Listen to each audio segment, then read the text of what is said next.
All right, hello and welcome to the channel. If it's your first time here, please do subscribe. You are joining me at a Tesla V3 supercharging station at a Wawa here in New Jersey. I mean, how on brand, right? That is also right next to an EVGo station.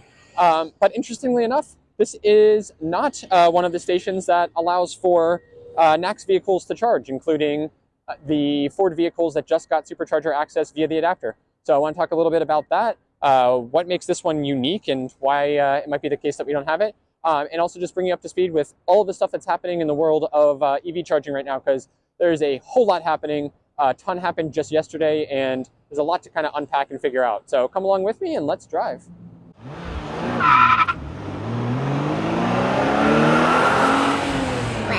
All right, so just yesterday, that was Thursday, February 29th, leap day actually.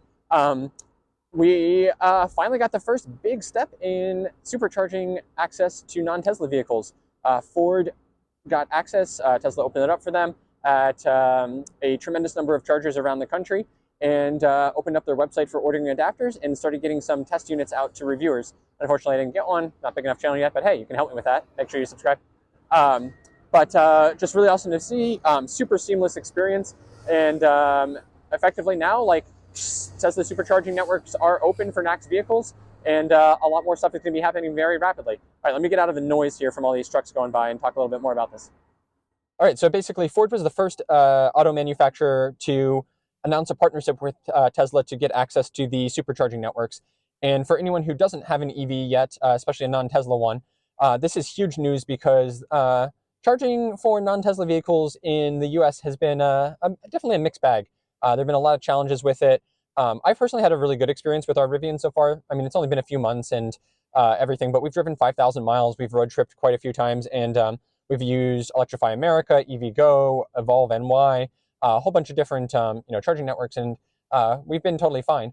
But that hasn't been the case for a lot of people across the country, and reliability and maintainability has definitely been a challenge for CCS-enabled vehicles. So it's just great news that we are now going to be able to get access to the Tesla Supercharging network, which it has its own issues and stuff. The congestion can be a problem, but for the most part, reliability is much better, and they've been very well maintained, and they're also much more widely available.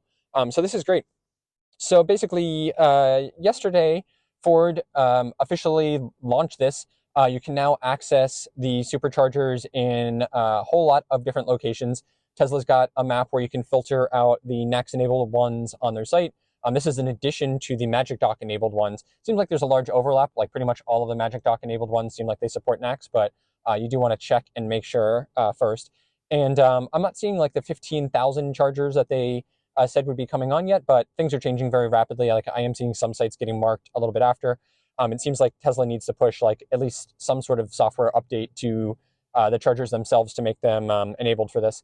So I expect that we're going to see this continue to expand and kind of get figured out over the next days and weeks. But basically now, anyone who has an adapter is going to be able to, in a Ford, is going to be able to charge their Lightning or Mach-E on the NACS-enabled Tesla Superchargers, which is a ton of them. Now, it could be a little while before most people are actually starting to get the adapters. Right now, the only people who've got them are like selected partners and media partners and journalists and stuff from Ford.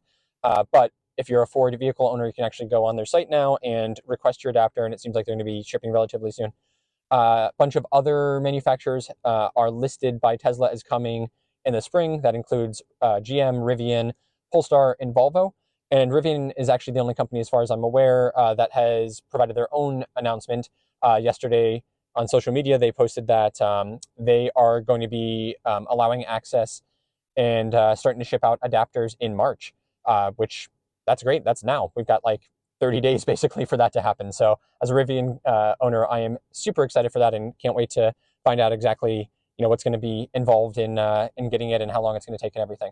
I think one thing is, it's probably going to be some time before everyone is actually getting these adapters because they're pretty much all coming from Tesla right now. There are some third-party available ones, but they're not officially sanctioned. We haven't been able to like test those out yet. Hopefully, I'm going to be able to do that soon and bring that to you here on the channel. So make sure you're subscribed for that. But since like they're kind of all coming from one place and they've got to go out to owners of all of these different EVs, it could take some time, like, I think probably several months before these adapters in the hands of everybody. But yeah, the adapters themselves are pretty cool. They allow the maximum charging essentially on not only the V3 superchargers, but they seem to be kind of forward compatible and future proof almost for what is rumored with V4 ones. So the adapters are rated up to 1,000 volts and 500 amps.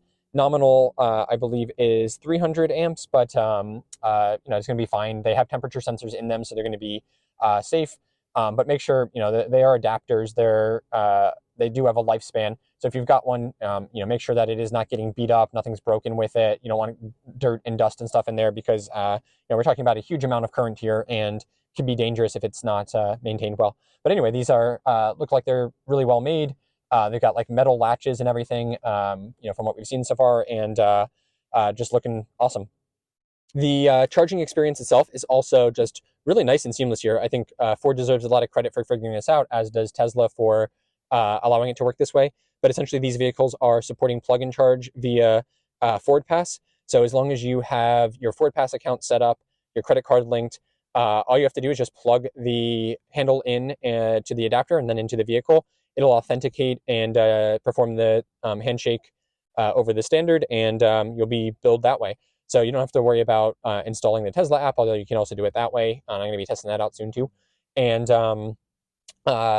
just super seamless experience, like basically the same experience that Tesla drivers have had for such a long time now and enjoyed. So that is awesome. The handshake itself is a little bit slower. Like in most Tesla vehicles, at least on V3, you would generally see like a 6-second handshake and initiation of charging. We're seeing like 20 seconds on Ford vehicles so far from the videos I've seen. But hey, I mean, that's really not bad. 20 seconds is much faster than you usually see at like Electrify America and a lot of these other big CCS charging networks also. So I'm not going to complain at all about that. That is great. Charging, the charge for charging, the payment for charging, cost for charging, is a little bit interesting too.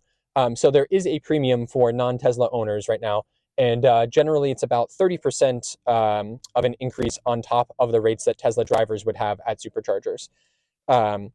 There is an option though to sign up for a Tesla supercharging membership. It's $13 a month and brings you down to like the same rate that Tesla drivers would enjoy. So if you're doing more than like one supercharging stop a month, probably worth getting that membership, the same way that I'd recommend the Electrify America one that brings the rates down. Especially if you're doing like some larger charges and stuff. If you've got a road trip, I would basically just do it. It's going to save you money on effectively like the second charge that you do. So I think that's a nice option, and this is just such a smart move from Tesla also opening these up. They're going to make a ton of money on those memberships and the charging, and as well as like the deals and partnerships with these other EV manufacturers as well. So one thing to keep in mind is this is DC fast charging only. These adapters are not made to work with AC charging. In fact, they don't even have like the connections that would be required for it. So they explicitly will not support that. So you cannot use these at Tesla destination chargers, or even with like the Tesla wall connector or at home one. For AC charging, you would need a different adapter. Check out, I've reviewed a couple of those here on the channel before. I'm using one with our Rivian regularly, and it has worked very well. That's a totally different thing. The charging speeds and the currents and stuff are so different between AC and DC charging that I think it is actually good to have them physically separate in these adapters for safety's sake anyway. So just know that you're going to need a separate one if you want to be able to use Tesla destination chargers at like hotels or restaurants and stuff. Probably going to want to pick one up anyway, because especially now as the supercharging network is opening up and manufacturers are actually switching over to the Tesla port, there's really no incentive to continue building out J1772 chargers in the variety of places. It makes sense to just use the NACS one with AC charging. So you're probably going to see more and more of these, and it's going to make sense to get an adapter for that. So yeah, anyway, I think that this is just awesome to see. I am so excited for this rollout. I cannot wait for us to get our Rivian adapter and get access through the vehicle itself. So one thing to keep in mind with this is you really need two things here. You need not only the physical adapter, but you also need effectively Tesla and the specific EV manufacturer to like flip the switch and enable this. There is a specific standard that is used here. I believe it's J3400 is the NACS standard. There is a certificate exchange that occurs. It's actually the same one that CCS uses, but that occurs for the vehicle to authenticate with the charger. So that is only, to my knowledge, going to work if the vehicle is, specifically like enabled to be used on it. So even if I had the adapter from Ford, I think if I went with my Rivian right now and tried to do this, first of all, plug and charge definitely wouldn't work. And second of all, I don't know if there'd be any way to work around that right now. So you need both the adapter in hand and the switch to be flipped to enable it here. But that is coming really quickly, it seems like. So, we're less than a month away from getting in the Rivian. GM is probably going to be somewhere around that too. And then we've got Polestar and Volvo coming up, in the next couple of months. Spring ends in June, so it's got to be by then. So this is awesome to see. Again, really want to applaud Ford here for really leading the charge on this and taking the huge risk in doing this. And from what I've seen so far, just communication has been great with customers, and this rollout really seems to be going great, entirely as well as you could hope for. So that is awesome, and I'm really excited about this. I think this is just a huge moment in EV adoption and usability across the United States, and this is a huge hurdle that has kept people from going into EVs, and that's being removed now. So this is great. It's going to be a bumpy road ahead. I'm sure people are going to, be running into issues where they can't charge, or they're confused about needing the adapter and not. I'm sure that there are going to be times when there's a lot of congestion and waits at these. There are going to be times also when there's probably going to be some issues with charging etiquette as well. You've got to keep in mind Ford vehicles and Rivians all have the charging port in the driver's side front of the vehicle, which is the opposite of Tesla, which has got it in the driver's side rear. So effectively, like when you come in to charge, so let's see, you're coming into this charging spot next to me here, and there's a charger there.